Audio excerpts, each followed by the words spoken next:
Hey guys, welcome back to what are we calling this again? I did it again. Looking twice. I was I like, we're gonna make it. We're gonna get through it. Okay. Looking twice. We're I've on got looking twice. it's right up there the title already, but I keep thinking about it as the other name that we had before. We That got, workshop a few there was one really. that got in the scrap heap, but I like it, so It, I it always was think of it. It's a bummer. Anyway, I'm darn. Caleb Vanderhill. Welcome back to our show where we just open up a passage of scripture to show that two people can come to the same verse and come up with all kinds of stuff. Um, I'm sure that I've this is a really familiar verse for me and for Josh as well, and I've come Yeah. up with a lot of stuff from it through the years. So today we're gonna work through it again. So Yep. was excited, and you're Josh. Yes, You're I'm Josh. I'm from Discovery Church. I'm a pastor there, and Caleb and I came up with this idea. If this is the first time watching the show, right at the start of quarantine, and we were still looking for a way to dive into the Bible and think about, our faith and practice our faith in isolation. So this is kind of what we came up with. Caleb and I have been friends for forever, and we're both pastors, so that's kind of how we got here. I'm going to be doing the reading today. The verse that we wanted to focus in on is Matthew 6:33, and that's kind of what our teaching will revolve around today. But I'm going to read the passage that surrounds that as well. This is Jesus on doing, kind of finishing up the Sermon on the Mount or getting close to finishing it. So he's speaking to the masses, and this is some teaching that he has on worry. So I'm going to read from the NASB. I got my actual physical Bible here today, so I'll give myself a pat on the back for that. I'm going to go ahead and read. So this is Matthew chapter 6, and I'm going to start in verse 25. Okay, here we go. For this reason, I say to you, do not be worried about your life as to what you will eat or what you will drink, nor for your body as to what you will put on. Is not life more than food, and the body more than clothing? Look at the birds of the air. They do not sow, nor reap, nor gather into barns, and yet your heavenly Father feeds them. Are you not worth much more than they? And who of you, by being worried, can add a single hour to his life? And why are you worried about clothing? Observe the lilies of the field grow. They do not toil, nor do they spin. Yet I say to you that not even Solomon in all his glory clothed himself like one of these. But if God so clothes the grass of the field, which is alive today and tomorrow is thrown into the furnace, will he not much more clothe you, you of little faith? Do not worry then, saying, what will we eat, or what we will drink, or what we will wear for clothing? For the Gentiles eagerly seek all these things. For your heavenly Father knows that you need all these things. But seek first his kingdom and his righteousness, and all these things will be added to you. So do not worry about tomorrow, for tomorrow will care for itself. Each day has enough trouble of its own. What an awesome passage. Caleb, what stood out to you, man? What you got for this? Well, I gotta switch the camera here. Okay. Nice. Oh yeah, me too. I forgot. We're still workshopping a couple I new like that. things here. I So like it. Yeah. yeah. So, what stands out to me is, um, I had this verse resonates with me a lot from when I was in college, and college is a really like stressful time when you're coming up to finals or you have a big assignment due or something.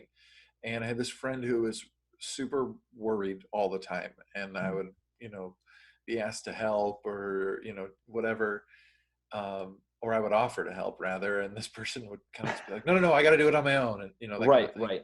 Yeah. And finally, I was like, why are you so worried all the time? Like, and I showed her this verse. Was like, why worry? Like, look, it's in the Bible. You're not supposed to worry. Boom. Yeah. Jesus Right. told you not to worry, so don't worry. And I learned right then that you can't just snap your fingers and take away worry from one Mm, of your friends. yeah. Um, Yeah. and and so I'm like, this. I mean, I'll ask you, the audience, is there anything so uniquely annoying than when someone says, "Oh, don't worry about that"?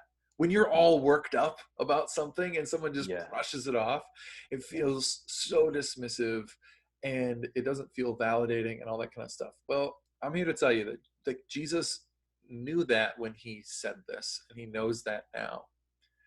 And so he sort of says that to, don't worry about anything, just to kind of jar you into like, wait, hold on, what do you mean don't worry about anything? There's a Mm. lot to worry about. I got to eat, I got to drink, I got to have clothes, I got to get schooling for my family, and I've got all of these things. I don't have to tell you the list of things to worry about. But Right. so what he does is he gives us these tangible examples, and he starts to talk about two very meek and mild examples: flowers and birds. And says, look at the birds. Do they worry? No, they always have what they need because God is always caring for them. And just when you're starting to think that, like, yeah, but that's nice and everything for the birds, but they're just birds, right? Like, of course they have what they need and things like Right. that. And right then, Jesus flips the script in verse 26 and says, we are far more valuable to God than the birds. Mm. Yeah. He sort of makes us feel silly for worrying in that moment. I mean, that's not his intention either. He doesn't want to make you feel small, but there's something nice about feeling silly about worry, right? Yeah. It's Yes. something relaxing about, you know, yeah, look at how naive I was to have to worry about something. Like it's Yeah. nice to kind of put it into a smaller context like that. Yeah.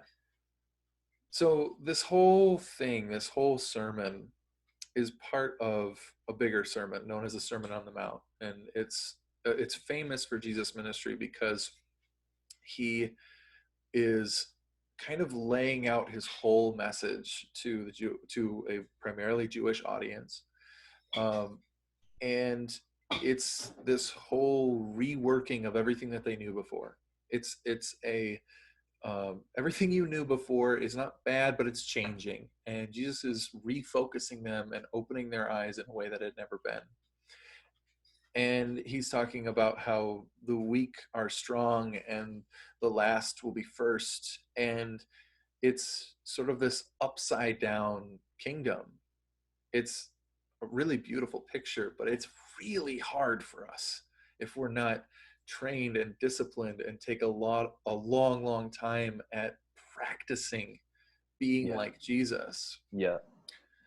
And I think I think you're going to dig in more towards my next point, but just by way of overview, because I don't want to take your thunder. No, no, no. No problem. But Take it I away. I was thinking about and he says, "Oh, you have little faith." Right? Am I stealing? Are you going No, to no. focus Go on ahead. that? Go Okay. ahead. Nope. When he talks about, "Oh, you have little faith," I mean, we sort I have for a long time in my life gotten kind of lost on that passage. "Oh, you have little faith," and I said, "Oh, it's not a matter of worry; it's a matter of faith." And then it kind of stopped there because I thought if I could just work the hardest I can work at being faithful, Yeah. and I can pray the best. If I work really hard, I'll be the best prayer, and then I can ask for all the things that I need, and then I won't have to worry about all the things that I need. It's not about that. You cannot work hard enough to have faith. You cannot. Works righteousness is not a thing. Hmm. You cannot pray the best or even pray the right way. We're all praying the wrong way all the time. Deal with it and know that God loves to hear your prattle.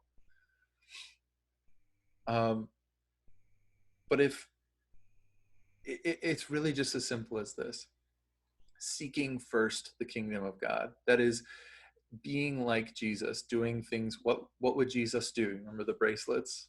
It's as simple as that. Seeking that first, and you will find that the worry of everyday life will take care of itself. Because can you even really imagine if you were actually in control of all of the things that you think you are in control of?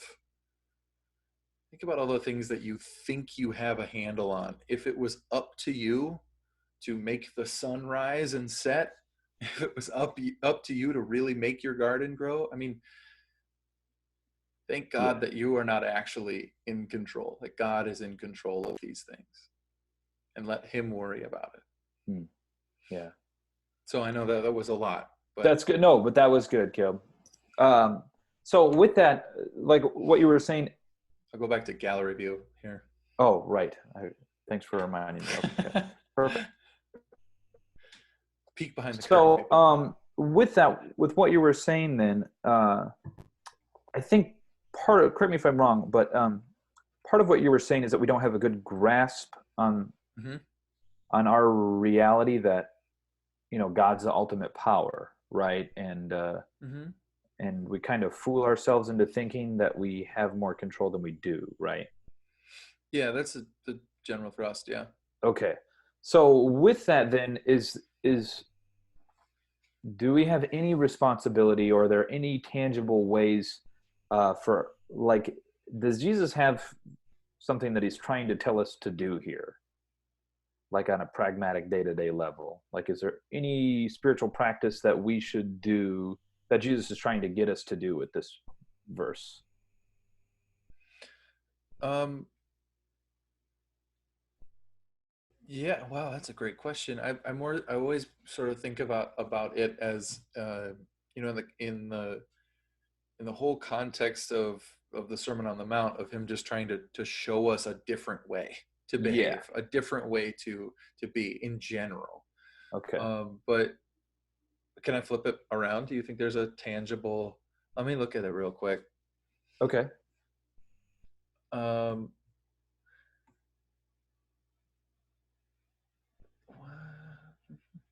While you do that, I'll say I like that you brought up something about your teaching that I liked. I like that you brought up the broader overview of the Sermon of the Mount, um, because that really gives the entire, like, this is all, it's a 3-chapter sermon that Jesus gives. It's the longest time that he talks. It's the longest recorded speech that Jesus gives in the Bible, and there's a lot of teaching there. And some of the verses in the Sermon on the Mount is really taken out of context. Like, Christians get some of their teaching on divorce from this. mhm. We get some of our teaching from adultery from this. And if you look at the verses, right, it's exactly what Caleb was saying. Like, it's almost a little flippant of Jesus. He's using a communication technique that's showing the audacity of thinking that we can achieve righteousness on our own. And I've always thought about that for chapters 5 and 6, but I actually hadn't thought about that for this passage and the rest um, of the Sermon on the Mount. That's probably my mistake. I don't Well, no, no, know. no, Josh. I'll stop you there real quick, because Okay, it's not necessarily your mistake. Because like when you're reading the Bible, if something jumps out at you, then that it might not be the perfect way to interpret that individual passage or true. whatever, Yeah, because it's always tough, right? It's not like it's not an easy book to interpret, but there is something that will resonate from you each time you open it. So it might not be like, you might have missed something important, but you got something else important out of it. So you did not make a mistake, and no one makes a mistake when they make the decision to open the Bible. But I'm sorry, go ahead. no, I think that's about what I was grasping at. Well, you were saying you just missed that it this was a part of that whole Yeah, upside down kingdom do you idea. do you think that there are some parts of the Sermon on the Mount that are practical and pragmatic, and like instruction or command from Jesus, or is it all Okay, yeah. a metaphor, or not metaphor? It's not allegory, but not meant to be taken literally. Sure. Yeah, yes. I mean, but sort of in a general sense. But I think if you make one more step, when he says, "Do not worry about food or clothes on your back, but instead seek righteousness," then what's one more logical step?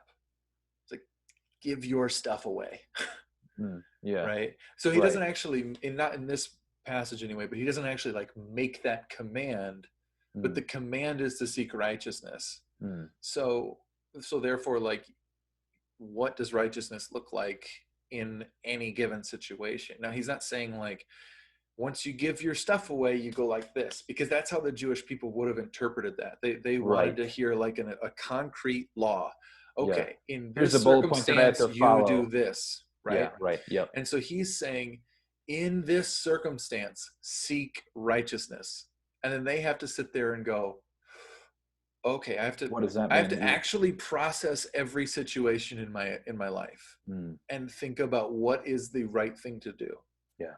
Right. So if this was in Luke, if this was to a Greek audience, then perhaps it would be slightly more tangible, because they would get that sort of inherent sophistic way of questioning everything and thinking about everything in life, Right. and they might need a little bit more tangible help. So the author and the audience is also important when it comes to the True. context of the verse. Yeah. Great Yeah. teaching, Caleb. That's good. Yeah. One other question then. Do you think that like the ideal follower of Christ, um, like, do you think that based on Does that this, exist? The yes, ideal. I Yeah. think it does. I Okay. think it Sorry. does. Um, It's not me. it's not me. You got to say that though. It ain't me either. Looking around. Everybody heard that, right? Okay. No, but you're right. What if someone was like, yeah, there is one. It's me. I'm the guy. I'm the ideal follower of Christ, and everyone else should look out. Um, no, I guess my question was, so that hypothetical person, the ideal follower of Christ, would they have worry in their life? Or does Jesus want us to strive to the point where we don't have worry in our life? Is that a tangible possibility that we can reach? Yeah, I think so. I think that there's people that are. I mean, we are all the ideal Christ follower, and that person does not exist, right? Like, we, Yes. by following Christ, we are his beloved Yep. disciple, Yeah. right? No matter where we are on that journey. Right.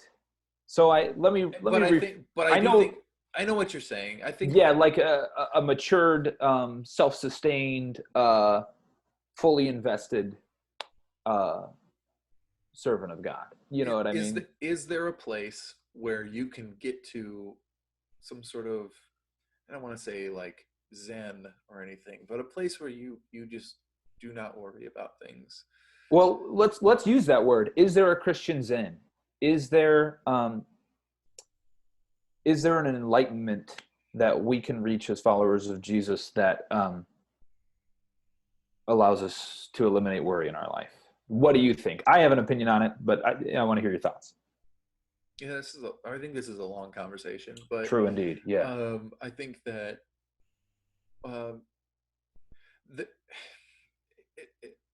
I feel like there's a spectrum. I feel like there's some people that worry about some things but not other things, and I think there's people that maybe should worry a little bit more about some things, right? Yes. Like, True. maybe you're I don't know, I won't go into examples, but I'm really bad at Well, and paying my bills on time or whatever, but right. someone else might be really not worried about where their kids are at or something like that. and, Yeah.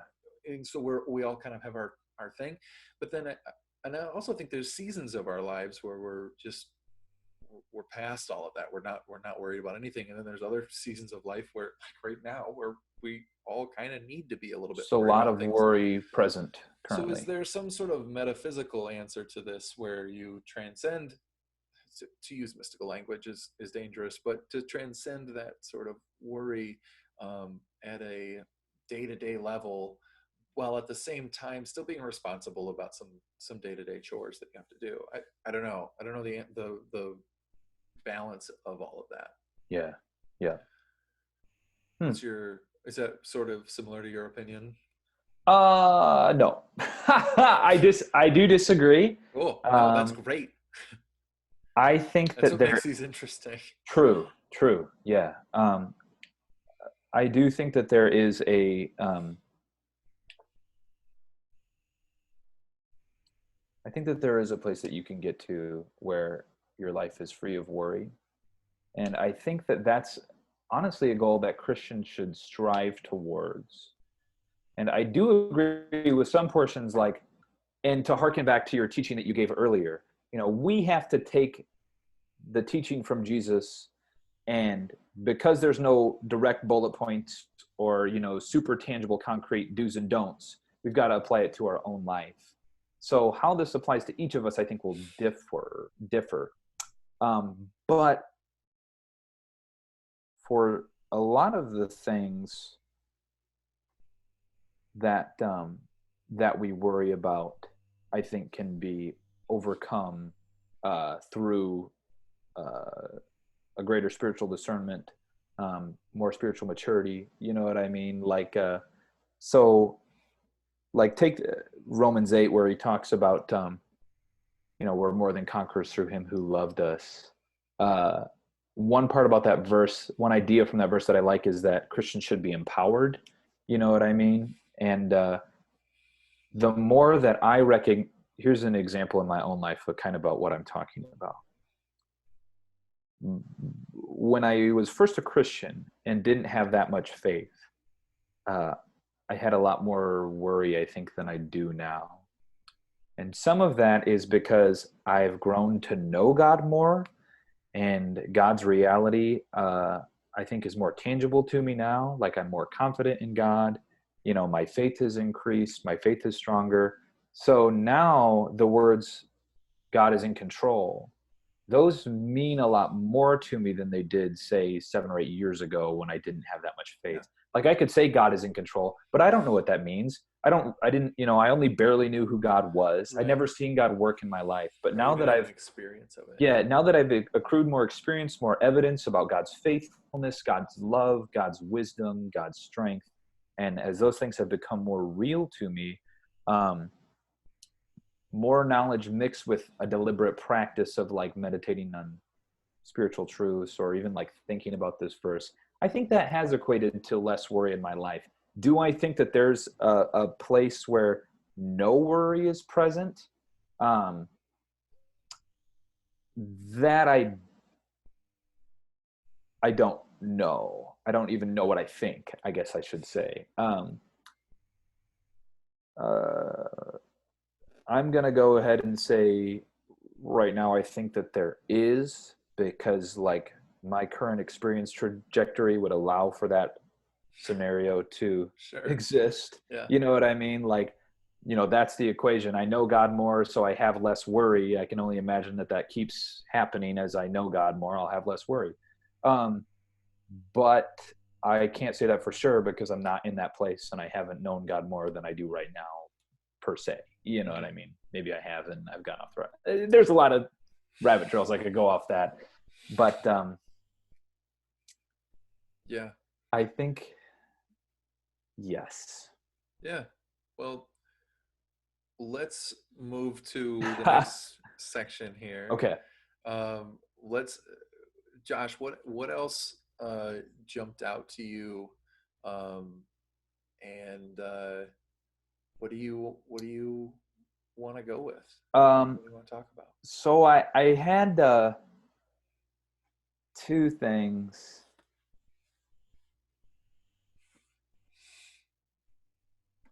One of them is more related to the coronavirus, but I think the other one is just better teaching. It was more powerful to me as I read this passage this week. I'm going to focus on verse 34, which is where Jesus says, "So do not worry about tomorrow, for tomorrow will care for itself. Each day has enough trouble of its own." So I think that is one of the more tangible things that I'm going to switch to speaker view here and pin my video. Peep the curtain. Okay, there we go. So that verse, "Do not worry about tomorrow, for tomorrow will care for itself. Each day has enough trouble of its own." That, I think, addresses one of the questions that Caleb and I were talking about anyway, which is, to have a life free of worry, I don't even know if Jesus does specifically call for that, but he definitely wants us to to reframe how we think about worry. And verse 34 I thought was good because it highlights something that isn't talked about that much in a lot of Christian teaching, which is this: Christian life is about living in the present. That's Mm. really one of the things that God calls us to do right there with that verse. Don't constantly be thinking about tomorrow and the future. We should be very concerned with today and right now specifically. I think the teaching is encouraging because it if we think about an infinite amount of problems for an infinite amount of days, that can quickly become overwhelming. And Jesus wants us to have lives full of peace, emotional prosperity. He doesn't want us to get bogged down. He loves us. He doesn't want us to get bogged down with way too many unnecessary concerns. And if we let our minds run down the infinite rabbit trail of potential futures, that can be detrimental, I think, to us mentally and emotionally. It can cause for a lot of emotional baggage. And I think that Jesus wants us to just get rid of that and live in today. Focus on the problems of today. Focus on the parts about today where you can do good, not just the problems, but the opportunities for service to Him. I think we, as a collective religion, Christianity, we've got to tackle the question: how can we serve God right now? And I actually think that is especially poignant too during the coronavirus pandemic. It's something that we really should be thinking about, because even I've been really subject to, what am I going to do when this thing is over? And that the more time that I spend thinking about that, the less time I spend thinking about what should I be doing right now? What can I do today? And even when coronavirus isn't happening, I think that church people are really, really focused all the time about what's my calling. And that's always talking about the future. What's my calling? What does God want me to do later? And that's important to think about, but something that I think that, if we're really trying to follow Jesus, we should shift our perspective to say, how can I serve God today? What's my calling for this instant? Not only does that eliminate worry, but I think that makes us more effective Christians as well, in a lot of different capacities. Like if we were more focused on today, we might be more apt to pray, be more faithful in prayer. We might be more faithful in, accruing knowledge via Bible study and reading, or even like watching a YouTube video, or thinking about stuff. That's a great way to learn, right? Just using the logic and reason and resources of your brain. I don't do that if I have this mentality that I'm going to do all of that stuff later. I'm going to be, right now is my means, and when I get to my Yeah, ends, I can get to that. when I get to that, then I will be effective. But Jesus is saying that every moment is significant. Every day is significant. We should, every day has the trouble of its own. We have callings and battles and things to do every moment. Earlier, Caleb, when we were talking, I thought about, what's the ideal Christian? The thing that came to my head was the poor woman who gave her 2 pennies, or 2 copper coins. God said that, he was comparing her to the Pharisees and them giving out of their surplus, but, he acknowledged her as someone who gets it. And I think part of the lesson from that is that there's nothing insignificant to God. Like every action matters.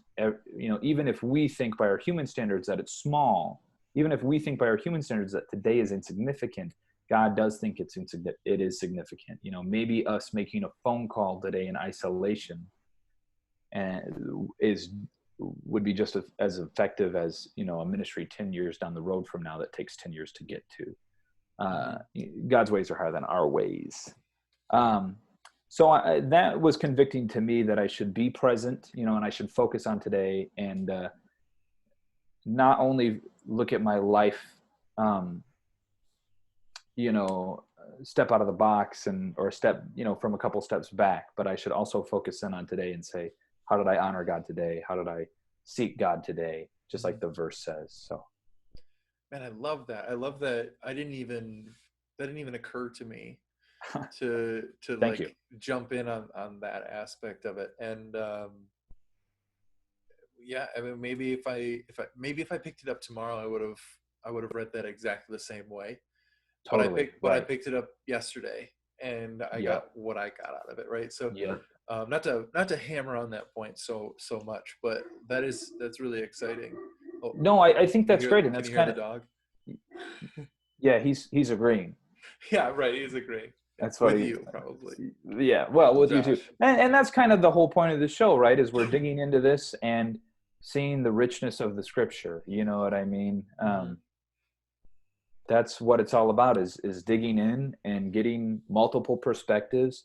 One of the things, like with our discussion earlier, there wasn't a concise, we don't have any third party judges in the back saying, okay, fight, and now Caleb or Josh has won. It's discussion based. We have different perspectives. We'll probably leave with different perspectives. If one person is convinced of from the other person, then that's great, and maybe we both moved more closer to the truth. But that's a whole part of Christian life, and knowing God is the one-on-one experience that you have with God, and that makes for diverse discussions and rich um, readings. So yeah, I think that's great. Yeah. So if every day is an opportunity, every day is important. Every day is an opportunity to do something for God, like right where you're at. Live in the moment in terms of the kingdom, right? The Yeah, kingdom is not like, don't worry about when it or if this or that. But does that sort of, for you, does that add stress or relieve worry for the day, right? If today is important, does that help or hurt? I can see I it going either way. There's some days I where that, go ahead. I think for me it helps.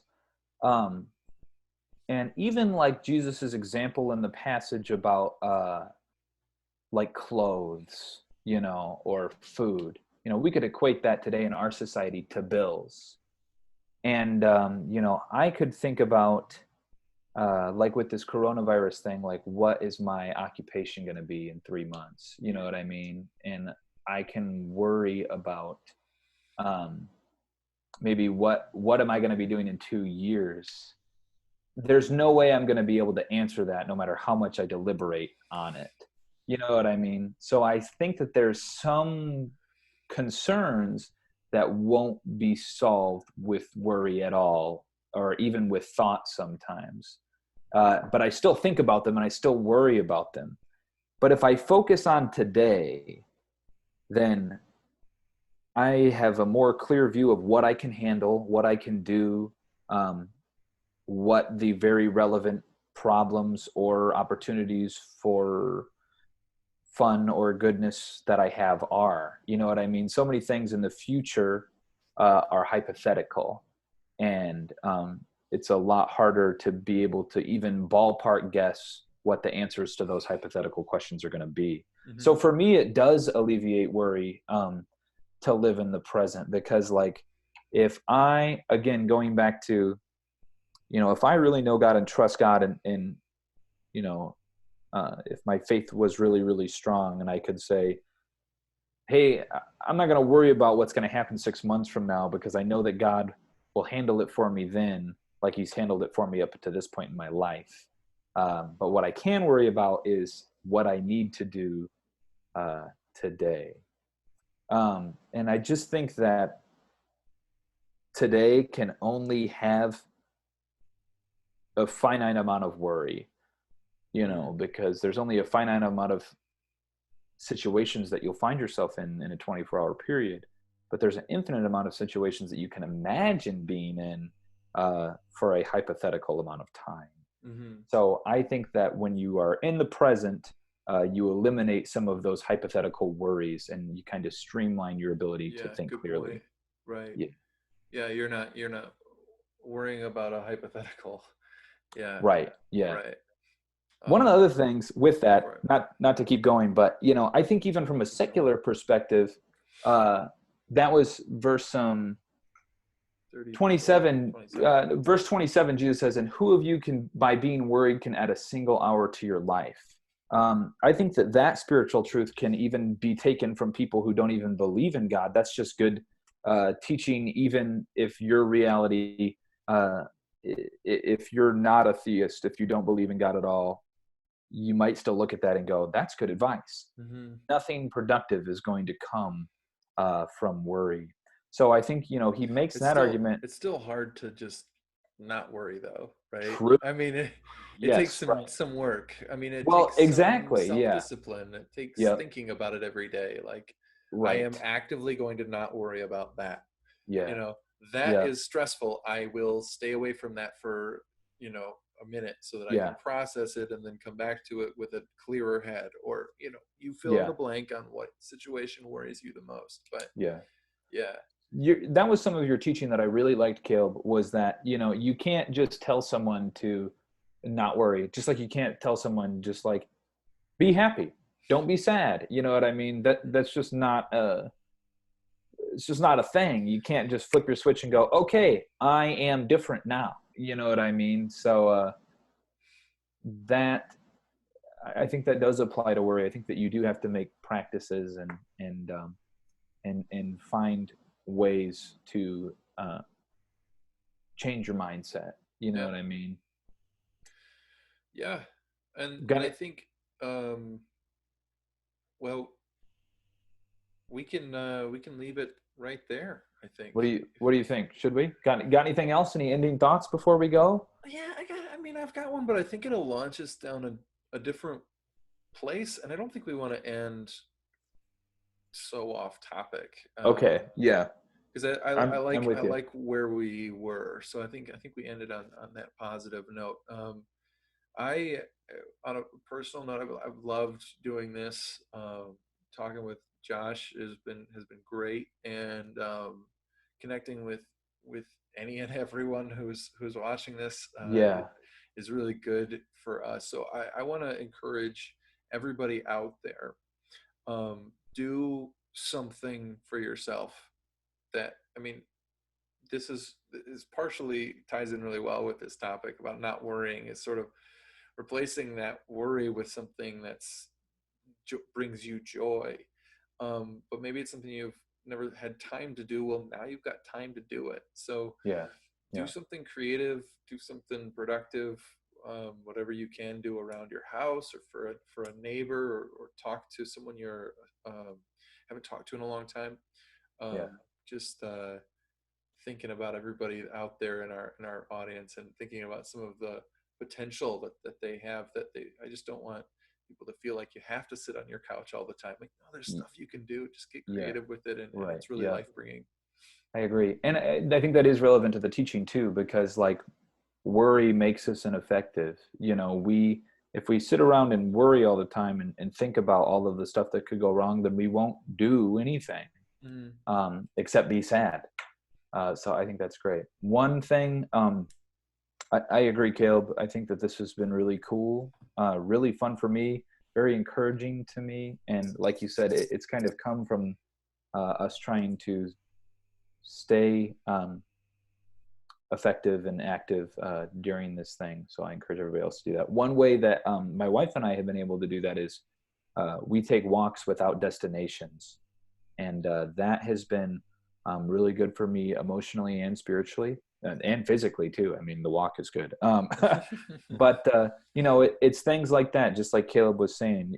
If you know, are kind of in an emotional funk from being on the couch too much, like Caleb said, you got to try and get creative and do something, and maybe that'll change that up a little bit.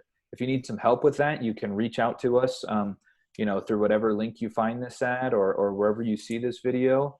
If you want some ideas about how to do something, and maybe you think, I can't think of anything to do, let us know, or and we'll try and get on that.